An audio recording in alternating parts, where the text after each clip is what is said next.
जहाँनिर जीवन हुन्छ नि त्यहाँनिर प्रेम हुन्छ, जहाँनिर प्रेम हुन्छ त्यहाँनिर जीवन हुन्छ। प्रेम चाहिँ केवल म तिमीलाई माया गर्छु भन्ने कुराहरूमा निहित हुँदैन, न कि महँगा उपहारहरूमा अथवा बाचाहरूमा।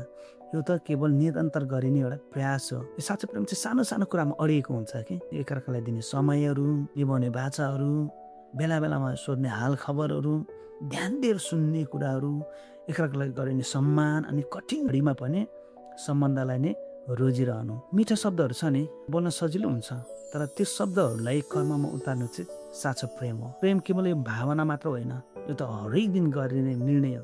यदि कसैले तपाईँलाई आफ्नो जीवनमा साँच्चै महत्त्व दिएको छ भने तपाईँले आफ्नो ध्यान अथवा सम्मान मागिरहनु पर्दैन। उसको व्यवहार, उसको समय, प्राथमिकता र प्रयासहरूले नै यो कुरा प्रष्ट देखाउँछ। इफोर्ट स्पिक लाउडर देन हाम्रो बहानाहरू भन्दा। प्रेम चाहिँ बोथ साइड हुन्छ कि एकजनाले गरेर हुँदैन, बोथ साइड गर्न पनि हुन्छ। सम्बन्ध तब मात्र टिक्छ जब एकअर्काले त्यो सम्बन्धमा समय दिन्छ, विश्वास गर्छ, होइन, मायामा लगानी गर्छ, एउटा खुलेर संवाद गर्छ। प्रेम बाचाले होइन, व्यवहारले प्रमाणित हुन्छ। प्रेम भावना मात्र होइन, निरन्तर गरिने प्रयास हो। जहाँ प्रयास हराउँछ त्यहाँनिर प्रेम बिस्तारै सेलाउँदै पनि जान्छ। जस्तो तपाईँले आफ्नो सम्बन्धहरूमा कस्तो फुट लगाइरहनु भएको छ?